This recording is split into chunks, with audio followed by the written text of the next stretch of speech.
الاستقراض دا کتاب دے په بیان د طلب کولو د قرض د چانا،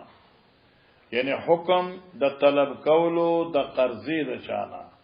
و اداء الديون او ورکول د قرضو، والحجر توجه کړه، والحجر او باب دے په بیان د حکم د حجر. حجر ویل کیږي منع تا، او مراد د حجر نسی شه دی. حجر دی ته وی لکه یو سړی دو درې رونه دي او پدې کې یو رور چې کم دی هغه قمقل دی، یا دې زمانی مناسبت سره هغه هیرونه دی، نشي دی، او ځمکه خرڅي د کور سيزونه خرڅي. دوی په درخواست کی چې زمنګ په دې رور باندې حکومت طرفنا د حجر حکم نافذ شي چې د دې لین دین به معتبر ني. بس حجر معنی څه ده؟ منع کول د یو سړي د لین دین نه. خدا بادشاہ کول شي، حاکم کول شي، ته نشي کوله. بادشاہ د حجر حکم وکي چې به د دې لین دین غیر معتبر دی. دارنګه التفلیس، تفلیس د فلس نه ده، فلس پیسو ته وایي. تفلیس معنی دیواله کول. دیواله پیژنې یو سړي باندې زمره قرضې راشي چې حکومت دې کې جدا سره دیواله ده. دیواله معنی څه؟ د ټکی مالکم نه ده. نو حکم د دیوالګي او حکم د حجر. قرض او دین کې فرق دی. دیون وی معامله په دین سره، او قرض وی نقد اغستل د چانا په نیټه سره. لکه زوس عبدالجلیل صاحب ته وی ما چې ته مال یو 100 روپے راکا، نو دا شو قرض. زه ورته چې لکه دا ټوپې په ما باندې خرڅ کړه او پیسې به سبا در کوم، نو دا دین شو. ٹھیک شو. معامله په قرض دته دین وی، معامله د نقد دیتا قرض وی. جی هغه چا چې واسي او شی په دین او نو دې څنګه پیسې او لیس به حضرتي او نه په جیب کې بیا وسګي.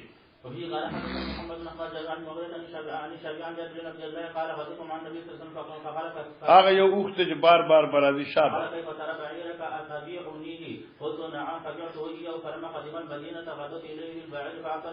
قرض راځي. قال حدثنا معلم حدثنا عبد الواحد حدثنا لما قال تذكرنا عند ابراهيم الرهن في سلم فقال حدثني الاسد عن عائشه عن النبي صلى الله عليه وسلم 3 عاما من يهودي الى اذن ورهنوه من حديد. باب من اخذ اموال الناس يريد اوس ګوره دا باب جدا دی. من اخذ نوې من اخذ اموال الناس، هر هغه سحرګل چې دی واغلی د خلقونه مال د قرضې،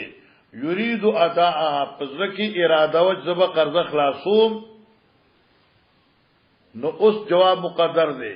اللہ بد قرضی خلاصول اسباب مہیا کی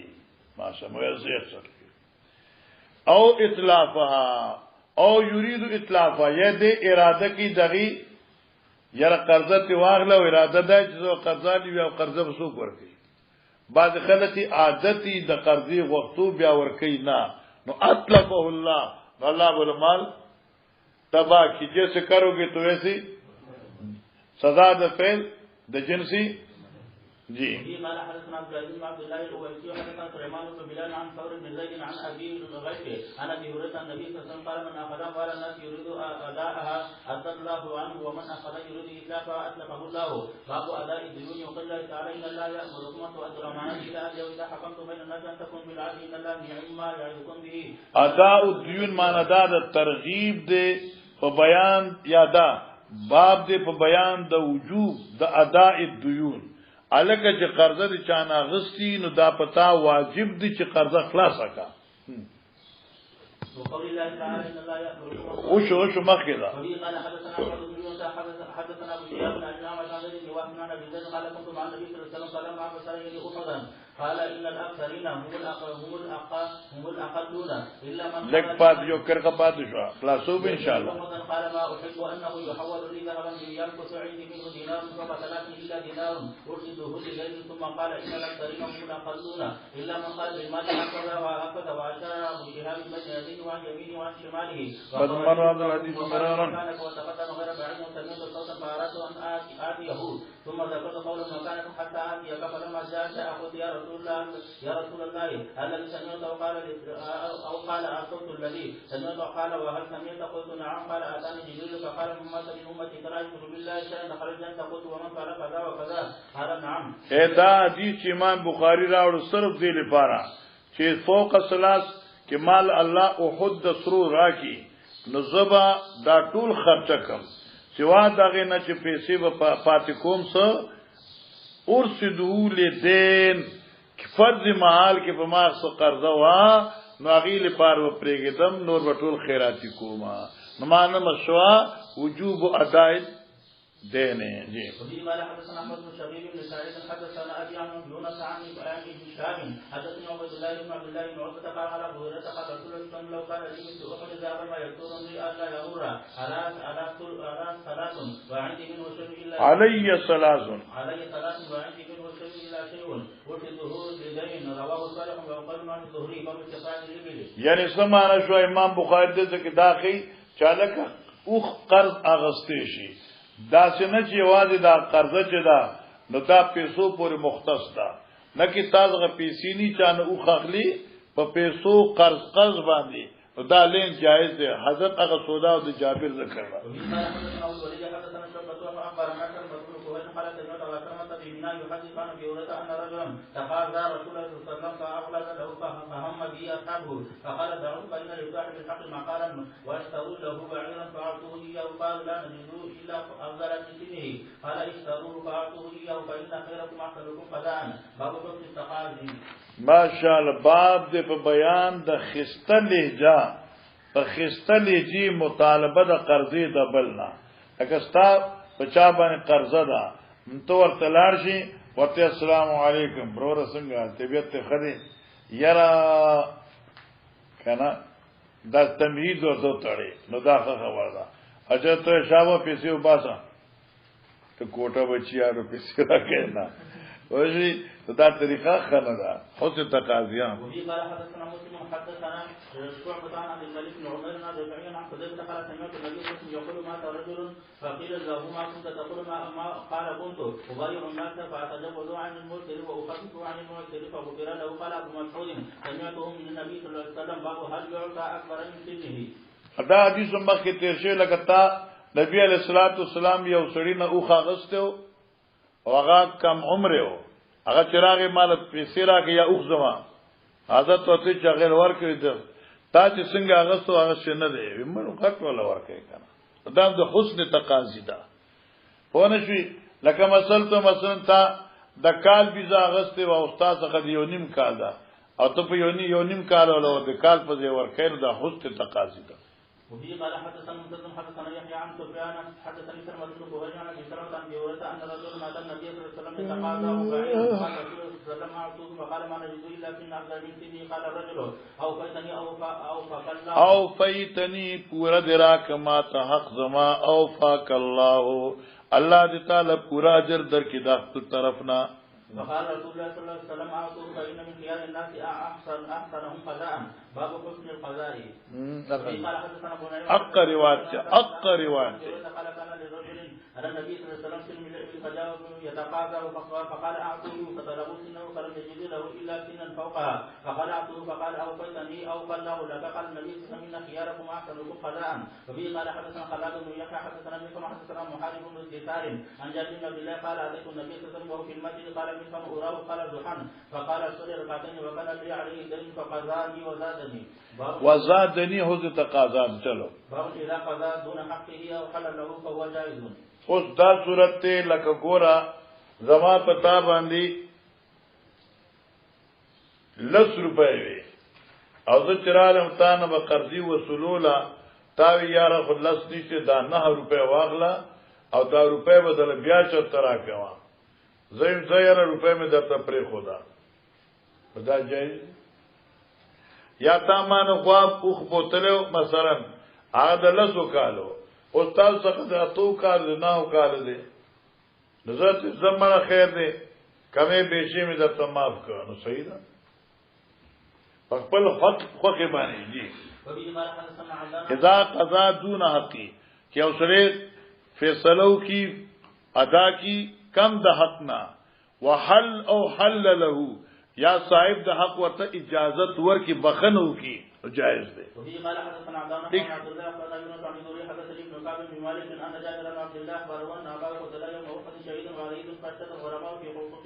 فاشتد الغرماء فی قرضدارانو په خپل حق کې ورته سختی وکړه چې یو دانه درته نه بخو مله پورا راکې ها ويحللوا ابي او زما پلار ته نور معاف کی معنا قرضه خو ډیره ده خو په دې باغ کې کوم میوه ده دا وصول کړي او نور راته معاف کړي فابو حضرت ول باغ ورنه کې پریدا ورکو سبا راشي وای فغدا علينا نو حضرت سار وختي راغله حين اسبغا فطاف بالنخل چکر لگاو پدی کجورو کی فجددتها نو ما اغه میوي او شکولې فقضيتهم وبقي لنا من ثمرها ان بیا موږ څخه دغه ثمرم ډیر شي پراتو ماشاءالله ایوب جان کمال کې یوازې څومره غټ ماشاءالله ګوره علماء کرام او صلحای امت امام بخاری په دې باب کې یو مسأله خي یو بیع ده او یو اداء قرض ده په دې کې د ځمکې اسمان فرق ده په بیع کې اشیاء متجانسین اصلاح عقد لپاره ید بید ضروری ده اور مثل بمثل ضروری ده او دارنګي پای کې تعین د مقدار لکه کیل او وزن دغه تعین ضروری ده خو چې مثل چې کیل معلوم شي او ید بید شي البته په صورت اداء دین پدې کې جواز د تجازف دی یعنی تخمینه او پدې کې جواز د سیسیز دی د قرض دی لکه یو سړی دی چې هغه چانه کجوري اغستی دی لسمنه او هغه لسمنه د دې په ذمہ باندې قرض دی بیا دې د غلس منو قرضا د اونې په میوه باندې ورکي تازه دا جایز دی یا مثلا یو سړي چانه قرضا غسته و او دې ورته چې لکه دا ما څنګه دا کجوري دي او دا به تقریبا شل منې تانه ما شل منه غسي تقریبا اوس دې مجازفتن چې کوم دې د قرضه خلاصي صدا جایز دی مقصد د امام بخاری بیع او اداء دین کې فرق ہے په بیع کې مثل اور ید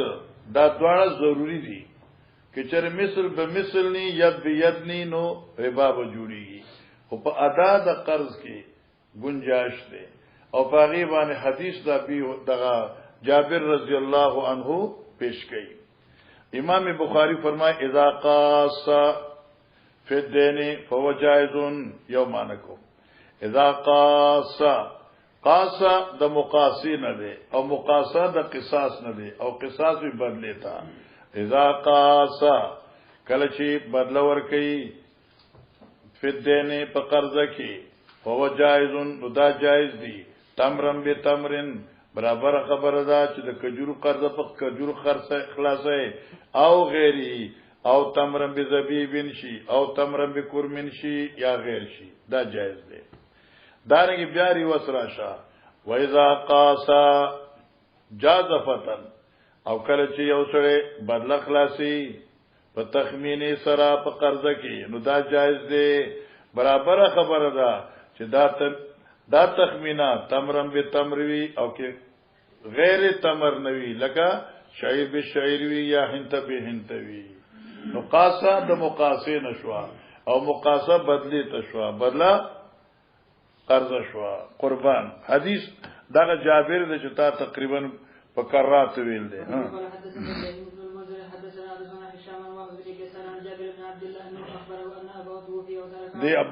جابر سے والد محترم عبداللہ سے شہید کرے شو وترکال 30 وسقا او دی پلار په زوی باندې یعنی پخپل ترکه کې 30 وسقا دیش وسقا دی سټه د کجورو قرضه پرې خدا دیوان دیس وسقو لرجل من اليهود د یو يهودي فاستنظره جابرون هغه چراغه هغه يهودي ورته ستا په پلار باندې 30 سوا زما قرضه ده هغه راکا فاستنظره جابرو اته جابر ته مولا ته وخت ټیک د ستا په قرضه خلاص کم فما ته یو میاش شل رضی دمه او کې انتظار وکا فابا ينذرو انکار کو دی يهودي چې دله مولت ورکی انذار ځکه يهودي خو ستاسو دشمن دی هغه ستاسو پر راحت او په سکون چرته خوشاليږي واکذا لا وزنه شي خجی فکلم جابر ابن عبد الله نو خبره شروع کړ جابر ابن عبد الله رسول الله صلی الله علیه وسلم سره ليشفع له چې دې شفاعت وکي اله دې يهودي تا جابر سے درخواست کو نبی علیہ السلام تا چې د يهودي زما په پلار قرضه ده او فلحال قرضه خلاصيږي نه انو کې تاسو دې سړی ته و چې د جابر ته یو میاش انتظار وکا فجاء رسول الله صلی الله علیه وسلم فكلم اليهودي ليأخذ ثمر نخلي بالتي له خبر یو کړ يهودي سره پیغمبر علیہ السلام خبر یو کړ نبی علیہ السلام د يهودي سره چې واغلی دې میوه د کجورو بلتی له په وځ دغه کجورو چې دې څخه دي مانس الکه خو څنګه ما فل حال چې کومه کجوري پاتې دي کنه په باغ باندې نو دغه کجوري وصول کا او په وځ د 30 وسق خیال درانه شفاعت مطلب دا چې دې خدغه دودري بوټي دي یار څومره چي دي دې کې چې کومه میوه ده نو په وځ د 30 وسق منظور کا استش اداو دین بالتمر اداو دین تمر بالتمر مجازفتن فابا يهودي انکار وکړه فدخل رسول الله صلی الله علیه وسلم نخلا حضرت بات دم نشف مشافیها قدمنا د برکت پکې کې خودل شروع کړه ادب ترجمه ده ګرځیده حضرت په دې کې نمانا پیغمبر علیہ السلام د جابر په دی باغ کې د برکت قدمونه خدل شروع کړ دعاګانې شروع کړې ثم قال جابر جد له جابر ته ز شکولا میوي ولا فوفل الذي له ورکا دلاغه قرضات دې پتا دا فجده بعد ما رجا رسول الله صلی الله علیه وسلم نو دی جابر دا میوي د کجورو وشکولې پس دغه نه چې پیغمبر سے کوتلار فوفاو 30 وسقا دې میونا دیش وسق ولا ورکل وفضلت له 17 وسقا اولس وسق جابر تفکر کی مالیت پاتشا فجاء جابر رسول الله صلی الله علیه وسلم ليخبره بالذي كان چې خبر ولا ورکی جی محترمه تاسو ډیره مهرباني قرضه چې ابو باغ کې خود 30 وسق وی نه خدای پاک 30 وسق قرضم خلاص کړه ولس وسق را د کور کې پاتې شو دا د پیغمبر علیه الصلاۃ والسلام د دعا اثراتو فوجدوا يصلي العصر حضرت موږ کو په دغه وخت کې فلما انصرفا چې فارش اخبروا بالفضل جابر خبر ورکا نبی علیہ السلام ته په زیاتوالي د کجورو چې دولس وسقه فارغ شوی دي فقال اخبر ذاك ابن الخطاب دا خبر لار چې ابن خطاب ته چې خوشاله شي مطلب دا دی چې د دې دعا اثرات او د برکاتو چې کوم نتیجه ده لګ ابن عمر ته ابن خطاب ته چې خوشاله شي فذهب جابر الى عمر فاخبروا فقالوا لو عمر ورتوي لقد علمت حين مشى فيها رسول الله صلی الله علیه وسلم زه خبر شوما پاغه واخه چې کله پیغمبر علیہ السلام په ستاپ دی باغ کې قدمونه د برکت خودل ما زړه کې ویلو ليبارکن فیها الله په دې باغ کې خیر او برکت شي زاد پیغمبر علیہ السلام د دعاګانو اثراتو چې قرضم د اخلاص شو ولس وسقه فاطم شو مسله حل شو امام بخاری په تاسو بیا راوړي پوښښ لکه چې یو سړی ته وای چې لکه ماته یو درې ورځې یا سبا پورې مهلت راکا نو دا ومت الغنی ظلمن کې بن راضی البته بیا حدیث راشي او دې ځکه مقصد دا و چې ادا د دین کې تی شوګنا مقاصات کې تخمینا هم جائز شو او په مقاصات کې ادا د قرض به تمر هم جائز شو ادا او قرض تمر به تمر هم جائز ده او دین او بیا کې فرق دی باب دې په بیان د هغه حدیث چې کوم کې پیغمبر علی السلام پناه د دین نه غوښته دا او دغه ذکر دی نو باب دې په بیان د ذکر دغه چا استعاذ من الدین چې پناه غوښتي د قرضې د بوجنا د قرض چې کوم ده دا ډېر خطرناک شی دی او دغه نقصانات رستو خي او زما په علم کې چې ټول نه لوی نقصان دی هغه ذلت انسان دی پسترګو د بلکی چې یو روپۍ د قرضې کنا چان دی اغستی ان دیو په چپلارزي روپۍ را ناغسته ده برای نه کړو سفر په زما قرضدار زما ته روپۍ ضروري ځکه ورته نو دې لپاره علما وی چې دا قرضه خشه نه ده او چې کله انسان ته یعنی ډیر ضرورت د حد نه واوړي د بیا د قرضې اخلي او کی گزاران پکېږي نو د قرضې نه اجتناب کوي جی حدثنا ابو اليمان اخبرنا شعيب عن الزهري التحويل وحدثنا اسماعيل حدثنا احيان سليمان عن محمد بن ابي عتيق عن ابن شهاب عن عروه عن عائشه اخبرته ان رسول الله صلى الله عليه وسلم كان يدعو في الصلاه كان يدعو في الصلاه او یو روایت کې كان يدعو في دبر الصلاه حضرت په موږ کې دعا وخته درود نرسو سلام نمخ کې او یا بعد سلام اللهم اني اعوذ من المعصم اسمنا والمغرمي د سنا د قرضونا فقالوا قائل یو سری حضرت وی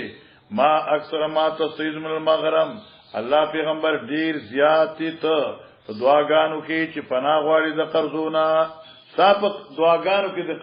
د قرضې د پناه ډیرې قال حضرت فرمایل ان رجل اذا غرما حدث نو بیا کیف کذبا د قرضدار چې کله خبرې کې دروغ وایي زکه دا قذب بس شي نه زکه دا سبب دا دروغ شي ووادا فخلفا او چې کله واده کې نو خلاف کوي کور بناسي او نه سودارا میتوبونه وتري د دروغ ډبی دي دا او ته کور ناسي خو چې زړه دي چا خبرونی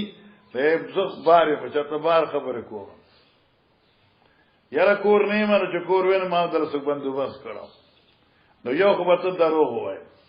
دیمه خبره زایره سبب در راوړ مخه او چې سبا شي یاره خو تعالی ما یې خېل جیب کې خو بس نه صاحب کور کې مال د وړو ضرورت راغلی بس هغه بیا ما شماره ته جوړو زما څخه خبره کېږم او ان شاء الله ته زما روې کنه ما ثواب دره چې سبا شي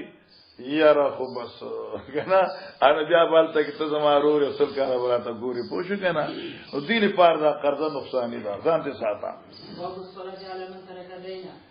ستانه زار شم قربان شم د امام بخاری مزاج چې کوم د داریر عجیب دی مخکې داراغه چې استعاذه پیغمبر د قرضې نه غوښتل چې قرضه بدترین شی دی اوس دین دا معلومی چې دا قرضه خډیر بدترین شی دی چې پیغمبر اسلام بوي اللهم اني اعوذ من المغرم نو دین خدا معلومیږي چې دا قرضدار کې مرشي نو جنازه هم نه ده پکاره چې قرضدار مرشي بیا خو به جنازه هم نکي کنه امام بخاری زر باب راوړه چې ټیک دا قرضه عیب دی او نقصان دی او گناه ده لیکن گناه چې کوم دی نو دا مخرجن ایمان نه دی نو کې ګناګار د قرضدار مرشي جنازه کیږي سړیا الصلاه علی من ترک دینن جواز د مانزه پاغه چې قرضې پریخي وي چونکه داغي نه دغه دخل شو چې مخکې استعاذه من الدین او دا خپلوي جرمي نو کې په دین کې مړ شي نو جنازه به نه کیږي وینه نه جنازه خو کیږي کنه جی وبه قال حدثنا ابو الوليد حدثنا شعبة عن ابي بشار عن ابي حازم عن ابي هريره عن النبي صلى الله عليه وسلم قال من ترك مالا فلورثته ومن ترك كلف الينا. د حضرت علیه الصلاۃ والسلام د فیاضی مثال نبی پاک کو فرمایا چا چې پریخي وي خپل دولت او مړ شو نو فلی ورثتی د دې عصبو د فاردی وارثان د پاره ومن ترک کلا هغه چا چې پری خود درستو بوج معنا قرضوا یتیمانانو کونډي وي نو فإلینا نو سمانا هغه دې مونږ ته راضي په پورا کولو د ضرورتو د ژوند معنا هغه بوج په مونږ دی یعنی بیت المال به پورا کوي ماشاءالله دا اسلامي حکومت ته مخکې. وبه قال حدثنا عبد الله بن محمد حدثنا ابو عامر حدثنا فليل عن هلال بن علي عن عبد الرحمن بن ابي عمرو عن ابي هريره ان النبي صلى الله عليه وسلم قال ما من مؤمن الا وانا اولى به في الدنيا والاخره اقرأوا ان شئتم النبي اولى بالمؤمنين من انفسهم فايما مؤمن مات وترك مالا فليرثه عصبته ومن كان زنده باد ما من مؤمن نشته په دې دنیا کې یو مؤمن الا وانا اولا به مگر زه هغه ته ډیر نږدې ما اولا به ډیر قریب ترم هغه ته په دنیا او آخرت کې دغه د ځان نهم او دغه د آلو عیال نهم او که تاسو خوخي اولله زما دې خبرې په تایید کې قران درب ان شئتم کې خوخمین اولله زما دې خبرې په تایید کې د قران عظیم آیت النبي اولا بالمؤمنین من انفسهم مطلب یې څه شو طالب جانا مطلب دا شو چې دا خبره ده کوم چې اولا بي په دنیا دا صرف د خپل طرف نه کوم د خپل درب د کلام ترجمانی کوم دارت الله دا سویلی دی وای فایما مومن ما ته چمړ شي وتر کمالا او پرې خوې مال فل یرسو اسبتو او دې سي دا مال دې اسبا مال دې پکار من کانو کسه کې باشد من کانو سوچوي ومن ترک دین نوزیا چا چې په یو د قرض یا زمکه فل یاتنی هغه دې منتراشی سمان شو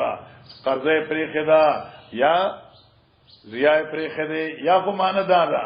زیا مراد هغه بچی چې خوف د ځای کې دوه دی پاغي لکه کونډې مونډې شو یتیمانان شو فلیاتنی اغي درازی ما سخا زبدغی هم دردی کوم ولی فانا مولاه زدغی مولای ما اے زدغی ناصر ما او زدغی ذمہوار ما په اعتبار د اسباب سره خلک وایي چې استاد ته مولانا نه وای پوښګنا سبوي سماحت الشيخ فضيلة الشيخ پوښګنا ولا تقل للشيخ مولانا زکه چانت مولانا فنسنا القوم الكافرين دا خدای صفات ده نبی اسلام انا مولاه زدغی مولای ما وللمولا معاني كثير الناصر السيد المحب الرئيس الضامن دا ټول معنی دي انو ضامن دي کړه پیغمبر ضمانت وکړه النبي السيد سردار دی النبي المحبوب زموږ د ټولو زیات محبوب دی او کې النبي اولا شو نو معنا مولا هو نو استاد مولانا ویل شي ګنا پکې نشته او فقام لیکل چې من تعلمني حرفا فو مولای رازما مولا دی مکه د نور روایتونو شته ګوره دا تعویل لخوا مطل الغنی ظلم کتاب زکات کې دی ویلو اے نن سبا کول د غنی دا ظلم دی مطل ټال مټول ته وی نن سبا کول زما تا ته قرضه وا او څه کوم دی کنه نو مالدار سره او ما ته چې لکه تا ته زما کې پیسي جوړی 10 روپیا هغه خوراکا ما سوال دل تر کم کړه نو چې سبا شي کاکا 10 روپیا ما ستاسو 10 روپیا د باسو حساب لري کېدم څه شرمېږي نه چې بیا مړ درب کوم ځل کنه خیر ازیک دا نو چې برشي څه دی خیال دی ما څنګه 10 روپیا نشته مړ ماتي نشته خدای بندا روسترا سے درب کوم ځل حالانکه جیب کې پرتی دي نو دین غټ ظلم په دنیا کې بل نشته مت الغنی ظلمن شابان تکړه شاه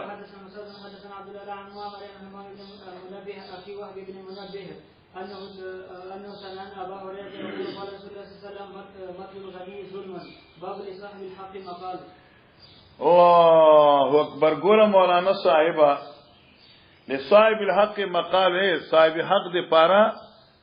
حق د ویناشته. ما سوچ کو دا زما پر ربط ته او د ما قبر سره به ربط لګو. مکه حدیث کې راځي مطلب د غنی ظلم دی، ټال مټول مکوا. اوس وی صاحب حق مقال مړه چې پیسې در سخوي نو ورکا ولی سپک سپور خبره اوردو ته ځانو باز تیارای بس ولی سپک سپور خبري اوردو ته ځان تیارای. تاسو غجیب کی پیسې شته او قرضدار نه ورکای نو که سبا قرضدار تنگ شنو ترته ظالما پیسې درالو خوړي بیا به ته چې ماته ظالم ولي وي او ظالم غوځه کوي چې مطل تکنا تا چې ور ټال مټول کاو. مطلب حال شو یعنی ټال مټول مکوا و نسپور خبره بواوري او کې دې صاحب دین د تسپور خبره وکړي بیا په کې خفای عزت خو دې په لاس کې ده کنه. صاحب الحق مقال خاوند د حق ته اجازه ته دی وینا یعنی دې چون کې زړه پریشانی نو بیا دی ویل شي. حضرت صلی الله علیه وسلم فرمایي لی الواجد اے اړول د سټ مالدارا امرات متل دی. لی معنا متل تاخير کول اړول د سټ الواجد د مال مندون کی یحل عرضه دا حلالي د دې عزت وعقوبت او د دې سزا. مطلب یې څه علم باندې پوری عزت آبرو او چې ته مالدار او ته پیسې نه ورکې نو دې ستاد متل ستا عزت اغسل آزاد کړه. سبب د خلک ډېر شریف سره وي خلک مړه خو ظالمینو لوی ظالم پیسې درالو خوړلې دا ستا په عرض باندې لوی داغ راغی او سبب څه شو متلو. قال سفیان ثوری وی عرضه یقول مطلتنی فخوانی زمانه ساده معنی عزت اغسل ما سه خلق مخی مطلتنی ما ټال مټول را تک تارا ته ټال مټول وکړه خلک هغه پیسې چې قرضدار نه راکې تازه ما پیسې کې خوده. وعقوبت الحبس عقوبت دا چې جیل ته ورګي الته بنشي چې څومره پیسې نه راکې پیسې به جیل ته چار اويسته او مطل غنی جیب دې ډکو پیسې نه ورکوله. وبه قال حدثنا مسعود حدثنا يحيى عن شعبة عن سلمة عن ابي سلمة عن ابي هريرة قال اتى النبي صلى الله عليه وسلم رجل يتقاضى فاغلظ له فهم به اصحابه فقال دعوه فان لصاحب الحق مقالا باب اذا وجد ماله عند مفلس في البيع والقرض والوديعة. ګوره دا مسئله ته وکړه راکا اذا وجد او اذا وجد ماله عند مفلس چې یو سره خپل مال عمومي په لاس د مفلس کې فل بے صورت بے کی والقرض یا په صورت قرض والودیعه یا په صورت امانت فهو احق بینو دې په دې ډیر حقدار دی دبل. اوس ګوره د دې څه صورت ده مفلس خو هغه چاته وی چې بادشاہ قاضي هغه د دې د تفلیس اعلان وکي چې ان فلان فلسا ان صار مفلسا فلان کې مفلس شو غریب شو او په اردو کې ورته دیواله وي د فلان کې مال دیواله شو خوشی لکه کپنه چې ته لیدا دا اوس دیواله شو د خلکو کروڑونه اربونه روپے وي بیا دیواله شو. خیال دراغه یا بهاري روټای له هوټل تتل او یا چکم د نو سکور کې فدالو گزاره کوي نو دې ته دیواله چې پیسې لاړې شي اوس بس کوي. د دې دوه صورت دي تفلیس دو صورت دی. یو دا دی تا یو شیخ خرص کا بخاری شریف دے خرص اکرا پدی سہار گل بانی تا بخاری خرص اکرا خدا نخواست دے مفلس شو اس دی دا بخاری دی سخا پرتا دا دے جوندے رے بخاری او سخا دا تو چی لاری پیسو لتا لکا مال پیسی راکا دے پیسی نشتا رے نو یو متوجی دا شوا چې ته حقدار د خپل کتابي چې کتاب دې راوچت کولا دا. دیم صورت دا د تفلیس دی چې تا دې سړی باندې شیخ خرڅ کړ او ګاډي دې په خرڅ کړ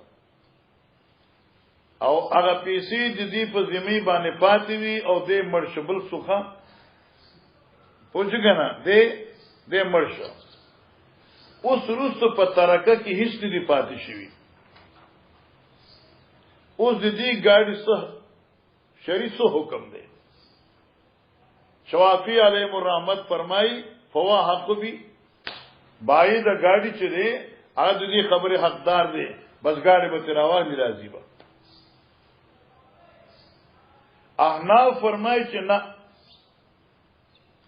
فوا اسوة للغرمائی من بگورو کی چر دی سڑی باندی میت باندی فقط دا گاڑی قرضوا نور قرضی پہ نوی بیا ٹھیک دا مالک دا گاڑی وقبل گاڑی راوی او که منګو کتل چې په دې میت باندې د گاډي نه علاوه نورم قرض شته دي فهو اسوه للغرماء نو دې به شریک وي په وصوله د دین کې په شان د نور قرضداران درې څلور قرضداران نورم دي نو دا گاډي به خرج شي او دا گاډي مزل څلور کسانو او د هر چا مزل لک روپۍ وي دغه پکې زیاتې وي گاډي په 4 لک خرج کی دې په کې لک روپے واغلی او نور به لک واغلی انو د 3 لک انتظار نکړي او اسوه للغرماء دا د احناف مسلک دی اوس دې کې حدیث راځي فهو احق بي فهو احق به نو عاشق دې خسته باز کړی او دا وخت د عاشق ته تلول نه لري د موږ به د طحاوی جوابو کو چې دې خسته دی او دینه خسته مال او خسته جواب ان شاء الله په ټولي دنیا کې نشته دی چې کوم جواب امام طحاوی لیکلی دی امام طحاوی چې حدیث کې راځي من وجد مالا بعینه هو حق به بس موږ مو هر هغه چا چې خپل مال بعینه یو قرضدار څخه وموند او هغه قرضدار مفلس نو فهو حق به دې خپل مال باندې حقدار دی د دې حدیث مقصد غصب دی یا ودیعت دی یا دین دی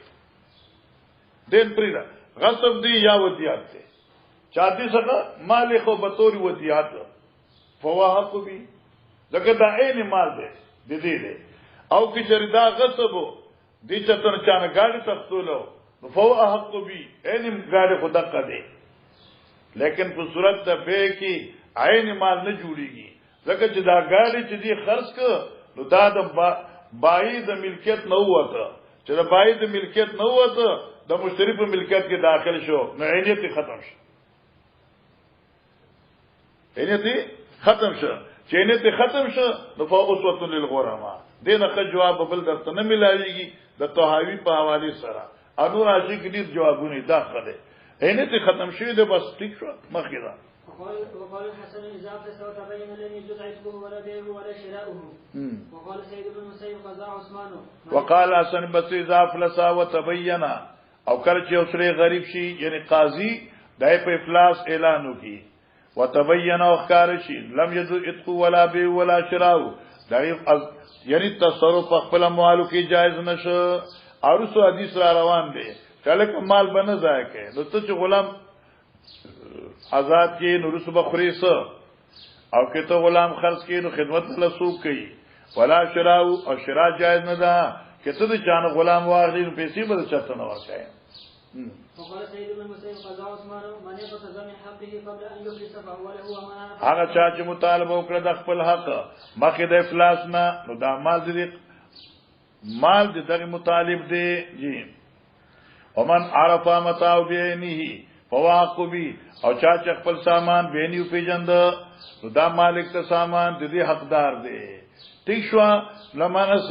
کې خرڅ کړی وی او عین مال دې پغی کې تغییر نه دراغله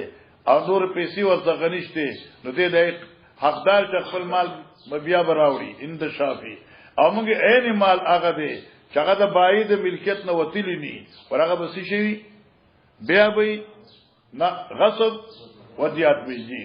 وبه قال حدثنا احمد بن يونس حدثنا زهير حدثنا يحيى بن سعيد اخبرني ابو بكر بن محمد بن عمرو بن حزم ان عمر بن عبد العزيز اخبره ان ابا بكر بن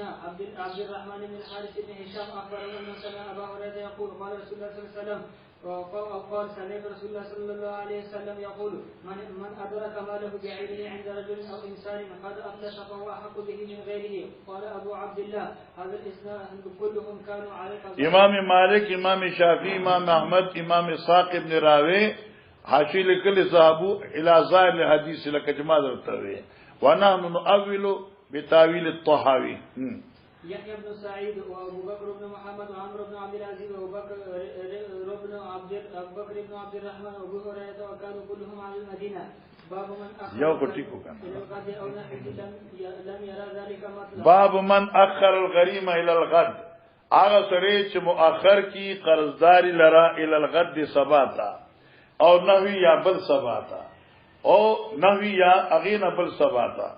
لم ير ذلك مطلع ندیت بشریعت کی اغه مطل مضموم نه وي، مطل خوشو او مطل مضموم نه لري. لکه مثلا تاسو پیسې نه وي اوس کنه او ما دل پیسې درکړې وي تاسو غنن نه وي او ستا امید وو چې سبب ځکنن خو اتوار دي او ته چې لکه بانک بند دي او سبب ز تعالی بانک نه راو باسما او سبا راشه نو دا مطل غنی نه دی. اگر چې مطل دی خو مطل مضموم نه دی. دا لکه یو سړی دی مثلا پیسې ورڅخه نشته رور څخه دی اور تل له پینډه تا اته ورته لکه 2 ورځې پس به زما رور راځي اته بیا پیسې به تعالی درکما نو دا ظلم نه دی. ٹھیک شو؟ مطل الغنی ظلم معنی دا چې مقصد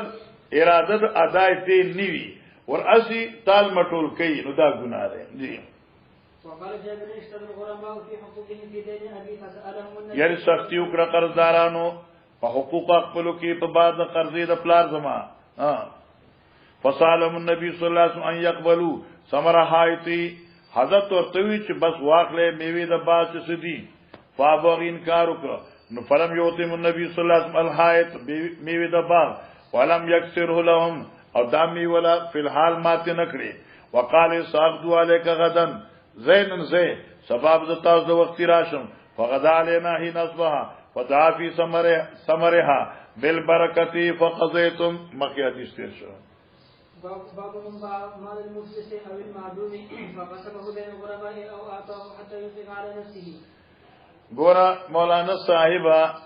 من مراد والی دے، من مراد قاضی دے، من مراد جج دے. اسلامی ملکو ایو سړیو مفلسو ای سخل مال وو لکه یو غلام شته بل نشته او روستو د دې وارث دغه دی بچی دی یا دې په خپل په کور کې خرچه نه ملایږي نو دې حاکم وقت دغه شی خرج کی او دوی له دغه پیسې ورکی اخراجاتو کې صرف کی دا جایز دي. لکه یو سړی سو وصیت کړو او بغیر د وصیت نه بل مال د چاپلاس کې نو دا نور پیسې ورڅخه نشته لري حاکم وقت دغه وصیت باطل کی او هغه ما بیل وصیت مال چه دی هغه دې ورثه یعنی بچو کې تقسیم کې کور کې اخراجات کو لګي نو دا جایز دي. معنی دا شوا چې یو سړي په خپل مال کې تصرف غلط کړی دی حاکم وقت ته پته ولګي چې د خپل مال کې تصرف غلط کړی دی نو دا حاکم وقت دې وصیت وی کې دې بیاوی هغه باطل ولې. مثلا من با مال مفلس باب دې بیان د جواز دې خبرې چې خرج کی او سره مال د غریب مفلس معنا دی والا او المعدوم یا بالکل چې مال تی نیوی فقط بین الغرماء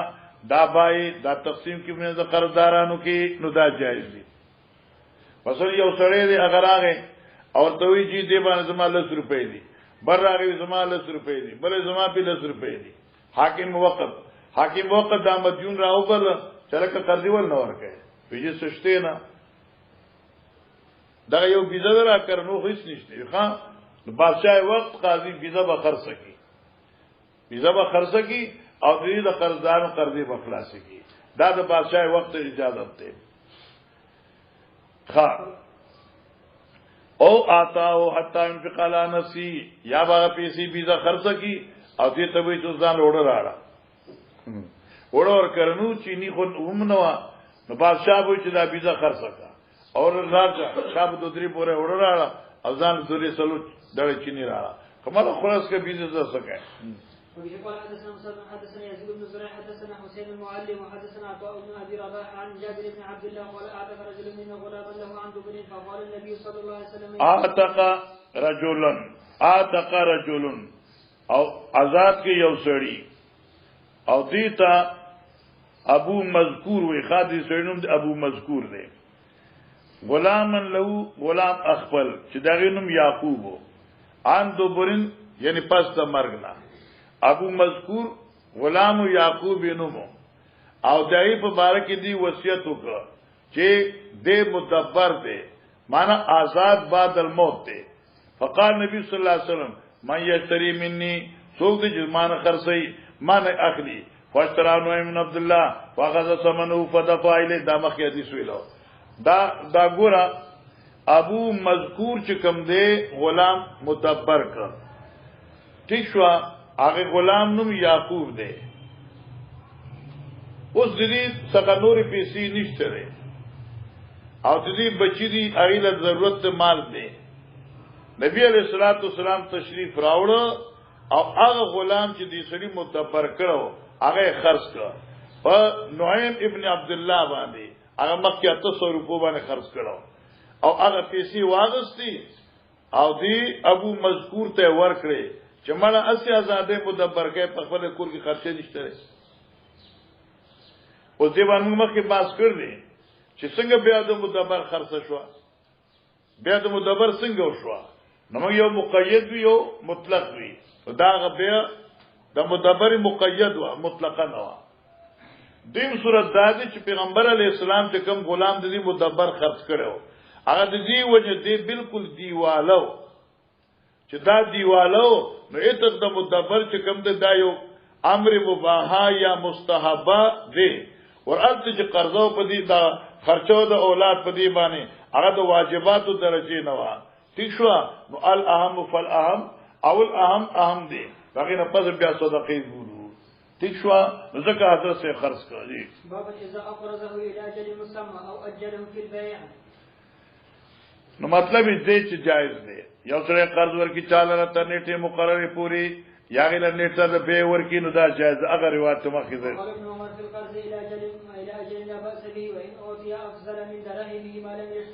دا دو خبرې یاد کا خان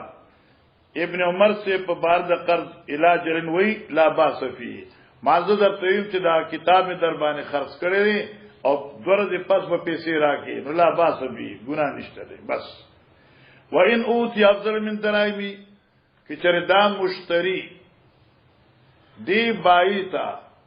دا هغه اصل نه زائد پیسې ورکی نو ګناه نشته ده فما لم یشترط سو پر چې په وخت د عقد شرط دی ګرځولې وخت د عقد کی شرط کړی نه اګه مثلا زتا باندې موبایل خرڅوما او تای په 100 روپے زما شو بس ټیک ده 100 روپے تای زما تعالی ما خام درک چې ما خام شنو تاسو 100 روپے راکړي لس د نور راکړي الکه تا ولې داسې خوشاله ما درکړي نو دا مال جایز د دې وجنه چې دا مبيع کو په 100 روپے خرڅ شوی دا په دې باندې 10 روپو اضافه نه د بای طرف نه اندلاقه دو نه د مشتری طرف نه اندلاقه دو نو دې تسوي احسان وي لکه نبی رسول الله چې جابر نو خاغستو بیا له پیسو نه زیات نور پیسې ورکړي ٹھیک شو نو هغه شرط مفسد وي چې په صلب داقت کی وي او چې صلب بیا دیني نو بیا خیر چلو وقال عمرو بن دينار هو الى اجله في القرض وقال ليس حدثني جعفر بن ربيعه عن عبد الرحمن بن هرمز عن ابي هريره عن النبي صلى الله عليه وسلم انه ذكر رجلا من بني اسرائيل سال بعض بني اسرائيل ان يسلفه فدفع اليه الى اجل مسمى فذكر الحديث قد مر باب الشفاعه في وضع الدين باب دې په بیان د جواز د شفارس کولو په حدود قرضی یعنی پر حدود قرضی اقا حدیث ته جابر راغی نبی علیہ السلام ته وی جما پلار مرضی او قرضه پریخه دا یهودی قرضه ټوله غواړي او ما څنګه تمره میوي نشته ده نبی علیہ السلام راغی آی ته وی چلکا لګه قرضه ورته معاف کا پای خو معاف نکړه باب امام بخاری په باب وتړه الګه د قرضې په کمی کې څو شفارس وکي نو ګناه نه ده جی حدثني ابو عوانة عن مغيرة عن عامر عن جابر قال أصيب عبد الله وترك عيالا ودينا فطلبت إلى أصحاب الدين فيقرأوا بعضا فأبوا فأتيت النبي صلى الله عليه وسلم فطلبت الى اصحاب الدين ما مطالبه وکړه قرضدارانو ته ان يضعوا بعضا چې ما ته بعضی برخه پریږه ده فابو نفاتت النبي صلی الله علیه وسلم فاستشفعت به عليهم حضرت په واسطه ما شفاعت وک په دې يهودو باندې فابو دي ظالمان بیان کار وکړه اوس پیغمبر علیه الصلاۃ والسلام مراتوی صنف تمرکا کل شی من واحدتن بس معنا صنف تمرکا ما استاد باج کمی کجوري دي کنه نو دې کې خو مختلفه کجوري دي اجوا پکې وا برنی پکې وا عزق ابن زید هو ٹھیک شو نبی علیہ الصلوۃ والسلام به دا کجوري وته وشوکه او بل صرف ډیره بجوړ کې اجوا یو خواکا عزق ابن زید بل خواکا برنی بل خواکا ازو بیا سار اعظم ان شاء الله زما قرضستا ادا کړ ٹھیک شو صنف تمرک کل شیء من واحدۃ سن مال پوشی جدا جدا کا ہر قسم د کجورو جدا جدا څنګه اوس تفصیل صنف کی عزق ابن زید واحدۃ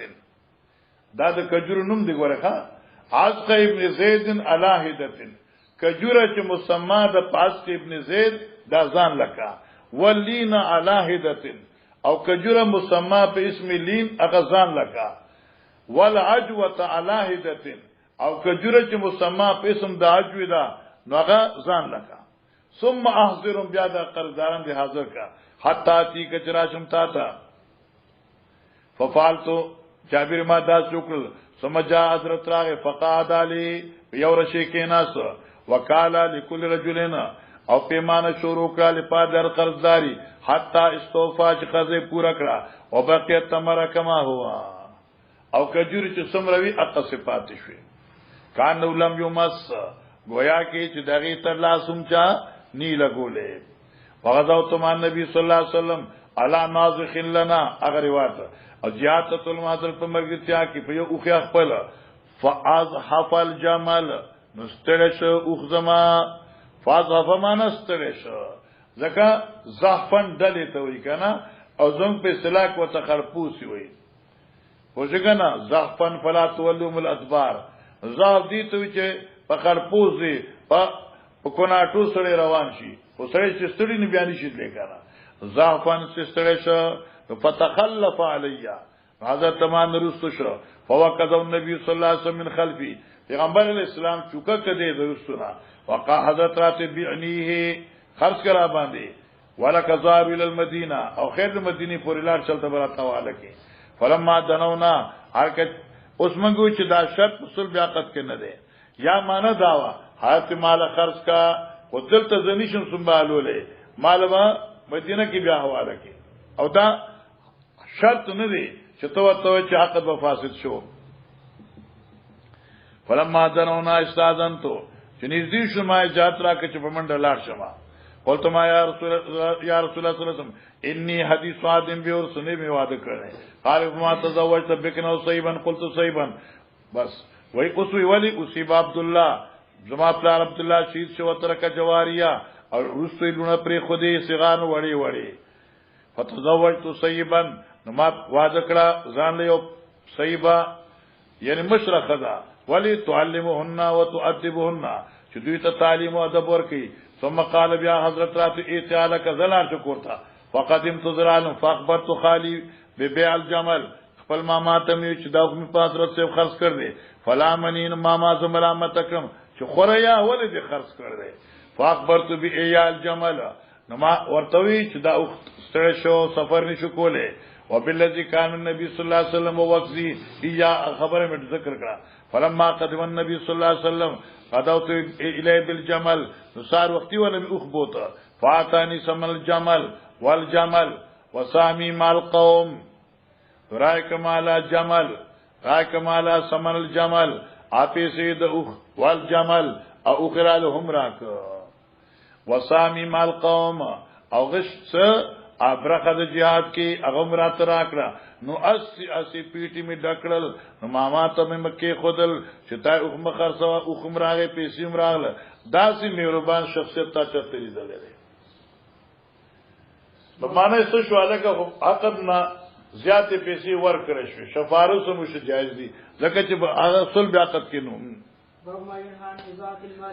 اخر کې خبره دادا ممانعت ته ضایع کولو د مال نه مطلب دا دی چې چرته مالدار سړی او تاسو غ پیسې دي نو مال به ضایع کړي نه اسی باندې خرج کوي وای بے ځای باندې خرج کوي چې بس او زیاده مال دی ته چې سشي د خوشي هغه ته واخلي سشي د خوشي هغه ته واخلي دا د مال ضایع کول دي او کله دا شی خلق واري چې دا غینه هیڅ نه جوړیږي وقول الله تعالى والله لا يحب الفساد ولا يصلح عمل المفسدين وقال افسدك دا تو آیتونه شو الله فساد نه خوخی نو مال بے ځای خرج کول فساد دی یو الله نه تر سره کوي عمل د مفسدینو او مال بے ځای خرج کول فساد دی خرج کون کې مفسد دی وقال الصلاه تامرك ان نترك ما يعبد آباؤنا او ان نفعل في اموالنا ما نشاء سمانا وقال ولا تؤتوا السفهاء اموالكم دا شو صفاست وي چې مال بے ځای خرج کړي والحجر في ذلك حجر فی جنی منع کول بحاکم وقت طرفنا منع کول دي معنی یو سړی دی پلار مرشه او زه ساده دی هغه پویږي نه یا کما قلب وقوف دی هغه زمکه پټي خرڅي یا چرسی بنګي دی پولی پټي خرڅي بادشاہ وقت عامل وقت صاحبان حجر لګول شي حجر ما پیږي منع چې وای دې خپل جیدات دي خرڅول وما ينهى الخداع او په باب کې ذکر دې ممانعت د دوکې نه چې ګوره دوکه بنا کوي نه سمعت ابن عمر قال رجل النبي صلى الله عليه وسلم اني اخذ في البيوع فقال اذا بايعت فقل لا حلاب قد مر في البيوع يقوله وبه قال حدثنا عثمان بن جرير عن منصور عن الشافعي عن وراد مولى المغيرة عن المغيرة بن شعبة قال النبي صلى الله عليه وسلم ان الله حرم عليكم حقوق الامهات ووأد البنات ومنع واحد مور پلار نا فرمانی لونه زامن خول ومنع واحد منقول د حق واحد او بيځای سوال کول وکړیا لكم قیل قال مکه تیر شوی ده کنه او تاسو لپاره بد ګڼل دي سمانه قیل قال یعنی اسی فضل گفتگو وکثرت السوال او بيځای تاسونا و ذات المال او مال بربادول قد مر هذا الحديث مرارا باب العبد راع في مال سيده ولا يعمل الا باذنه ای شابه امام بخاری ته سوګرسي وای عابد چې دې نگرانی کوي کون کې د مال د مولا او عمل بنه کی مگر په اجازه ته مولا سره مطلب یې څه شو چې یو عبد د مولا اجازت نه بغیر ست تصرف په مال کې کوي نو دای مفسد دی او افساد ګناه دی نو دې په تبه منع کوي ٹھیک شو حدثنا ابو اليمن اخبرنا شعيب عن الزهري اخبرني سالم بن عبد الله عن عبد الله بن عمر انه سمع رسول الله صلى الله عليه وسلم يقول كلكم راع ومسؤول عن رعيته فالامام راع وهو مسؤول عن رعيته والرجل في اهله راع وهو مسؤول عن رعيته والمراه في بيت زوجها راعيه وهي مسؤوله عن رعيته والخادم في مال سيده راع وهو مسؤول عن رعيته قال وسمعت هؤلاء من رسول الله صلى الله عليه وسلم واحسب النبي صلى الله عليه وسلم قال والرجل راع في مال ابيه وهو مسؤول عن رعيته فكلكم راع وكلكم مسؤول عن رعيته تاثر وای چې منطق کې صغرا کبرا او نتیجه او د قتل اخر کې والرجل راع في مال ابي او مسؤولتي فكلكم راع وكلكم مسؤول عن رعيته پیغمبر صلی الله علیه وسلم جامع اوتی تو بجوامع الکلم شو او دې کې مولانا زکریا صاحب لیکي کلکم مسؤول عن رعیتی هر یو سړی نه به تپوس د رعیت په باره کې کیږي او تپوس به کله کیږي چې سړی مرشي نو چې مرشي نو ژوند ختم شي نو باب ختم شي